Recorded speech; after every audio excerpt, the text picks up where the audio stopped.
आदमी की भाषा पर विश्वास नहीं किया जा सकता है। भाषा बड़ी अविश्वसनीय चीज है। जीवन का मौन सबसे बड़ी भाषण है। लेकिन जिसे मौन नहीं समझ में पड़ता, उसे दूसरे की कोई भी चीज समझ में नहीं पड़ती। हम जीवन में सत्य की खोज नहीं करते, हम शब्दों की ही खोज करते हैं और शब्दों के जाल में उलझ जाते हैं। इस जगत पर जितने भी धर्माचार्य हुए हैं, वे भाषण नहीं देते थे। वे मौन में आपके करीब बैठते। उनकी उपस्थिति में कुछ घटित होता था। जिसे हम प्रेम कहते हैं, उसे भी शब्दों में नहीं समझाया जा सकता। वह एक अनुभव है। जब तक प्रेम का अनुभव न हो, तब तक प्रेम की कोई भी परिभाषा निरर्थक है।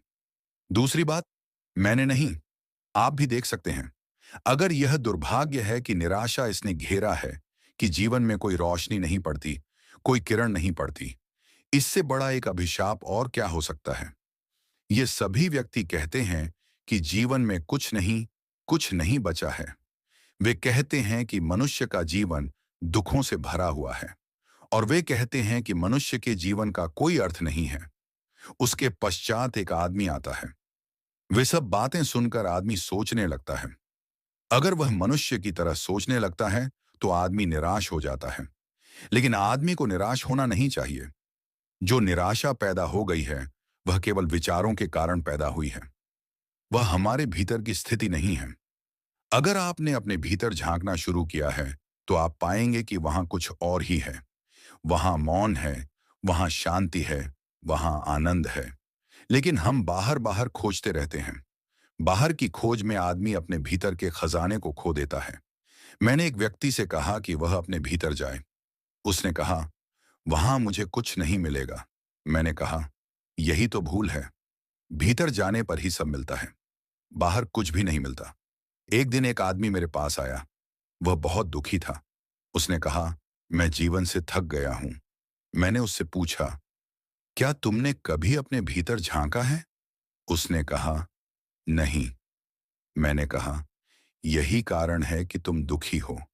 जिसने अपने भीतर झांक लिया, वह कभी दुखी नहीं रह सकता, क्योंकि भीतर परमात्मा का निवास है। मेरे प्रिय आत्मन, सबसे पहले तो आपका स्वागत कहूं, इसलिए कि परमात्मा में आपकी उत्सुकता है, इसलिए कि सांसारिक जीवन के रूप में एक साधक के जीवन में प्रवेश करने की आकांक्षा है, इसलिए कि संसार के अतिरिक्त सत्य को पाने की प्यास है। सौभाग्य है उन लोगों का जो सत्य के लिए प्यासे हो सकें। बहुत लोग प्यासे होते हैं, बहुत कम लोग सत्य के लिए प्यासे हो पाते हैं। सत्य का मिलना तो बहुत बड़ा सौभाग्य है। सत्य की प्यास होना भी उतना ही बड़ा सौभाग्य है। सत्य न भी मिले तो कोई हर्ज नहीं, लेकिन सत्य की प्यास ही पैदा ना हो तो बहुत बड़ा हर्ज है। सत्य यदि न मिले तो मैंने कहा, कोई हर्ज नहीं है। हमने चाहा था और हमने प्रयास किया था, हम श्रम किए थे और हमने आकांक्षा की थी, हमने संकल्प बांधा था और हमने जो हमें बन सकता था वह किया था। और यदि सत्य न मिले तो कोई हर्ज नहीं, लेकिन सत्य की प्यास ही हम में पैदा ना हो तो जीवन बहुत दुर्भाग्य से भर जाता है। और मैं आपको यह भी कहूं कि सत्य को पा लेना उतना महत्वपूर्ण नहीं है जितना सत्य के लिए ठीक अर्थ में प्यासे हो जाना है। वह भी एक आनंद है। जो क्षुद्र के लिए प्यासा होता है, वह क्षुद्र को पाकर भी आनंद उपलब्ध नहीं करता। और जो विराट के लिए प्यासा होता है, वह उसे भी पा सके तो भी आनंद से भर जाता है। इसे पुनः दोहराऊं, जो क्षुद्र के लिए आकांक्षा करे, वह अगर क्षुद्र को पा भी ले तो भी उसे कोई शांति और आनंद उपलब्ध नहीं होता है। और जो विराट की अभिलाषा से भर जाए, वह अगर विराट को उपलब्ध भी हो सके तो भी उसका जीवन आनंद से भर जाता है। जिस अर्थ में हम श्रेष्ठ की कामना करने लगते हैं, उसी अर्थ में हमारे भीतर कोई श्रेष्ठ पैदा होने लगता है। कोई परमात्मा या कोई सत्य हमारे बाहर हमें उपलब्ध नहीं होगा। उसके बीज हमारे भीतर हैं और वे विकसित होंगे। लेकिन वे तभी विकसित होंगे जब प्यास की आग और प्यास की तीव्रता और प्यास की गर्मी हम पैदा कर सकें।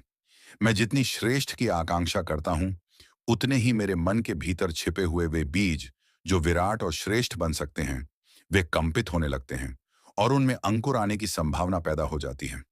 जब आपके भीतर कभी यह ख्याल भी पैदा हो कि परमात्मा को पाना है, जब कभी यह ख्याल भी पैदा हो कि शांति को और सत्य को उपलब्ध करना है, तो इस बात को स्मरण रखना कि आपके भीतर कोई बीज अंकुर होने को उत्सुक हो गया है। इस बात को स्मरण रखना तब उनको सख्त खोल देती है और उनके भीतर से कोमल पौधे का जन्म होता है। हम सबके भीतर भी बहुत सख्त खोल है, और जो भी उस खोल के बाहर आना चाहते हैं, अकेले कृतज्ञता से नहीं आ सकेंगे। इसलिए स्मरण रखें, जो मात्र कृतज्ञता से इकट्ठे हुए हैं, वे मात्र कृतज्ञता लेकर वापस लौट जाएंगे। उनके लिए कुछ भी नहीं हो सकेगा। जो दर्शक की भांति इकट्ठे हुए हैं, वे दर्शक की भांति इकट्ठे हुए हैं, उनके लिए कुछ भी नहीं हो सकेगा। इसलिए प्रत्येक अपने भीतर पहले तो यह ख्याल कर ले, उसमें प्यास है। प्रत्येक अपने भीतर यह विचार कर ले, वह प्यासा है। इसे बहुत स्पष्ट रूप से अनुभव कर ले, वह सत्य में, परमात्मा में उत्सुक है। उसकी कोई उत्सुकता है सत्य को, शांति को, आनंद को उपलब्ध करने के लिए। अगर नहीं है, तो वह समझे कि वह जो भी करेगा, उस करने में कोई प्राण नहीं हो सकते। वह निष्प्राण होगा। और तब फिर उस निष्प्राण चेतना का अगर कोई फल ना हो, तो साधन जिम्मेदार नहीं होंगे, आप स्वयं जिम्मेदार होंगे। इसलिए पहली बात अपने भीतर अपनी प्यास को खोजना और उसे स्पष्ट कर लेना है। आप सच में कुछ पाना चाहते हैं? अगर पाना चाहते हैं, तो पाने का रास्ता है। एक बार ऐसा हुआ, गौतम बुद्ध एक गांव में ठहरे थे। एक व्यक्ति ने उनको आकर कहा कि आप रोज कहते हैं कि हर एक व्यक्ति मोक्ष पा सकता है, लेकिन हर एक व्यक्ति मोक्ष क्यों नहीं लेता है? बुद्ध ने कहा, मेरे मित्र, एक काम करो, संध्या को गांव में जाना और सारे लोगों से पूछ कर आना, वे क्या पाना चाहते हैं। एक फहरिस्त बनाओ, हर एक का नाम लिखो और उसके सामने लिख लाना उनकी आकांक्षा क्या है। वह आदमी गांव में गया। उसने जाकर पूछा। उसने एक एक आदमी को पूछा। छोटे बड़े लोग थे उस गांव में, उन सब ने उत्तर दिए। वह सांझ को वापस लौटा। उसने बुद्ध को आकर वह फहरिस्त दी। बुद्ध ने कहा, इसमें कितने लोग मोक्ष के आकांक्षी हैं? वह बहुत हैरान हुआ। उसे एक भी आदमी ने अपनी आकांक्षा में मोक्ष नहीं लिखवाया था। बुद्ध ने कहा, हर एक आदमी पा सकता है, यह मैं कहता हूं, लेकिन हर एक आदमी पाना चाहता है, यह मैं नहीं कहता।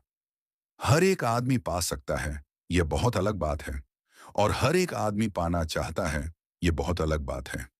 अगर आप पाना चाहते हैं, तो यह आश्वासन माने।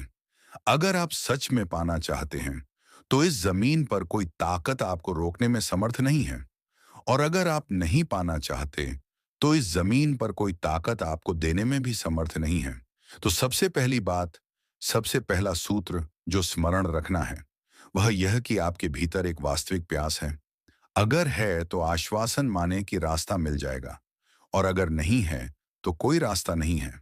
आपकी प्यास आपके लिए रास्ता बनेगी। दूसरी बात, जो मैं प्रारंभिक रूप से यहाँ कहना चाहूँ, वह यह है कि बहुत बार हम प्यासे होते हैं किन्हीं बातों के लिए, लेकिन हम आशा से भरे हुए नहीं होते हैं। हम प्यासे होते हैं, लेकिन आशा नहीं होती। हम प्यासे होते हैं, लेकिन निराश होते हैं। और जिसका पहला कदम निराशा में उठेगा, उसका अंतिम कदम निराशा में समाप्त होगा। इसे भी स्मरण रखें। दोस्तों, आंदोलन बाहर नहीं, आंदोलन आपके भीतर हो रहा है। आपके भीतर एक बीज है, एक संभावना है, एक ऐसी शक्ति जो अभी सोई हुई है। बीज छोटा होता है, बहुत छोटा, लेकिन उसी छोटे से बीज में पूरा जंगल छिपा होता है। एक बीज करोड़ों बीजों को जन्म दे सकता है। एक बीज धरती को हरियाली से भर सकता है, लेकिन हर बीज वृक्ष नहीं बनता। क्यों? क्योंकि केवल क्षमता होना पर्याप्त नहीं है। सुविधाएं चाहिए, सहारा चाहिए, धैर्य चाहिए, संरक्षण चाहिए, और सबसे ज्यादा चाहिए सही वातावरण। ठीक वैसे ही हर मनुष्य के भीतर एक विराट संभावना छिपी है। आपके भीतर भी। आप केवल शरीर नहीं हैं, आप केवल विचार नहीं हैं, आप केवल नाम और पहचान नहीं हैं। आप एक चेतना हैं, एक ऊर्जा है, एक विस्फोट की प्रतीक्षा करती हुई संभावना। जैसे पत्थर के एक छोटे से टुकड़े में अणु छिपा होता है, और जब उसका विस्फोट होता है, तो अपार ऊर्जा जन्म लेती है। वैसे ही जब मनुष्य की चेतना का विस्फोट होता है, तो जो ऊर्जा जन्म लेती है, उसी का नाम है परमात्मा। परमात्मा बाहर कहीं नहीं है, कोई स्थान नहीं जहां उसे खोजा जाए। परमात्मा आपकी ही चेतना का पूर्ण विकसित स्वरूप है, आपका ही उच्चतम विस्फोट है। लेकिन प्रश्न है, क्या हम सच में उसे चाहते हैं, या हम केवल जिज्ञासु हैं? क्योंकि जिज्ञासा और प्यास में बहुत अंतर है। जिज्ञासा केवल देखती है, प्यास खोजती है। जिज्ञासा केवल सुनती है, प्यास चल पड़ती है। जिज्ञासा मनोरंजन करती है, प्यास परिवर्तन करती है। आप यहाँ बैठे हैं, आप सुन रहे हैं, लेकिन क्या आप प्यासे हैं या केवल दर्शक? दर्शक रहस्य नहीं पाते, कुतूहल द्वार नहीं खोलता। इस जगत में जो भी मूल्यवान है उसके लिए मूल्य चुकाना पड़ता है, और कुतूहल कोई मूल्य नहीं चुकाता। इसलिए कुतूहल कुछ भी नहीं पा सकता। ध्यान, साधना, आत्मिक जागरण, ये खिलौने नहीं हैं, ये खेल नहीं है, ये आग है। और जो उस आग में कूदने को तैयार नहीं, वह प्रकाश नहीं पा सकता। कल्पना कीजिए, आप एक मरुस्थल में हैं, चारों ओर रेत है, सूरज तप रहा है, पानी नहीं है, गला सूख रहा है, प्यास बढ़ती जा रही है। और वह क्षण आ गया जब अगर पानी नहीं मिला तो मृत्यु निश्चित है। अब यदि कोई कहे, हम पानी देंगे लेकिन बदले में जान ले लेंगे, तो आप क्या करेंगे? आप पानी लेंगे, क्योंकि मरना तो है ही। तो प्यासे मरने से बेहतर है तृप्त होकर मर जाना। बस उसी तीव्रता की प्यास चाहिए, उसी गहराई की चाह चाहिए। जब तक आपके भीतर ऐसी मुमुक्षा पैदा नहीं होती, जब तक आपकी खोज जीवन मरण का प्रश्न नहीं बनती, तब तक बीज नहीं टूटेगा। बीज ऐसे ही नहीं टूटते, उन्हें दबाव चाहिए, उन्हें अंधकार चाहिए, उन्हें मिट्टी में दबना पड़ता है। बीज मिट्टी के नीचे जाता है, अपनी पहचान खो देता है, अपना पुराना स्वरूप समाप्त करता है, तभी अंकुर निकलता है। यदि बीज कहे, मैं सुरक्षित रहना चाहता हूं, मैं टूटना नहीं चाहता, तो वह कभी वृक्ष नहीं बनेगा। सुरक्षा में जीवन नहीं है, जोखिम में जीवन है। जो टूटने को तैयार है वही खिलने को तैयार है, जो मिटने को तैयार है वही पाने को तैयार है। आपके भीतर भी एक बीज है, लेकिन क्या आप टूटने को तैयार हैं? क्या आप अपने अहंकार को छोड़ सकते हैं? क्या आप अपनी झूठी पहचान को छोड़ सकते हैं? क्या आप अपने पुराने विचारों की दीवारें गिरा सकते हैं? अगर हाँ, तो समझिए अंकुर निकलने ही वाला है। और जब वह अंकुर निकलेगा, तो आप पाएंगे आप कभी साधारण थे ही नहीं, आप सदा से असाधारण थे, बस सोए हुए थे। आपके भीतर जो ऊर्जा जन्म लेगी वह शांति होगी, वह प्रेम होगा, वह करुणा होगी, और वही परमात्मा का अनुभव है। परमात्मा कोई व्यक्ति नहीं, कोई आकृति नहीं, कोई मूर्ति नहीं। परमात्मा वह पूर्ण जागरण की अवस्था है, और वह आपके भीतर प्रतीक्षा कर रहा है। अब निर्णय आपका है। क्या आप केवल सुनेंगे या जागेंगे? क्या आप केवल जिज्ञासु रहेंगे या प्यासे बनेंगे? याद रखिए, जितनी तीव्र आकांक्षा होगी उतना ही तेज विस्फोट होगा।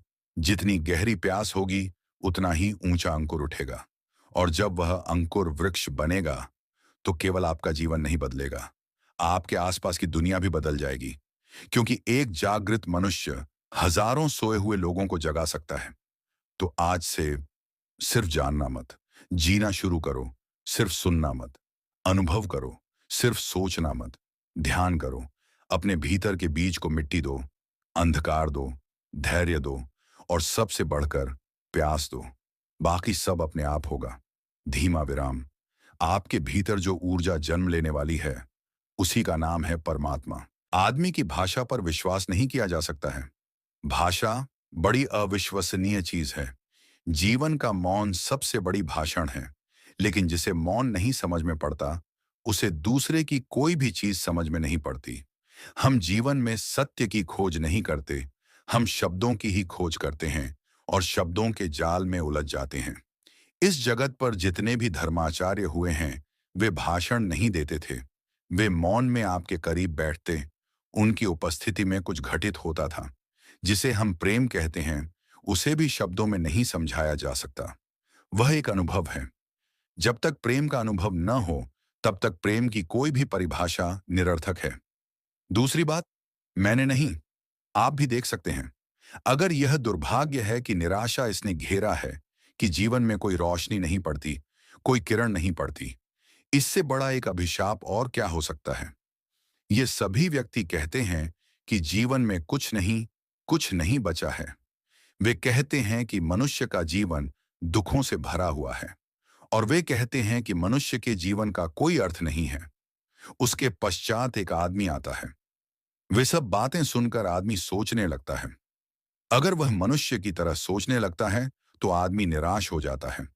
लेकिन आदमी को निराश होना नहीं चाहिए। जो निराशा पैदा हो गई है वह केवल विचारों के कारण पैदा हुई है। वह हमारे भीतर की स्थिति नहीं है। अगर आपने अपने भीतर झांकना शुरू किया है तो आप पाएंगे कि वहां कुछ और ही है। वहां मौन है, वहां शांति है, वहां आनंद है।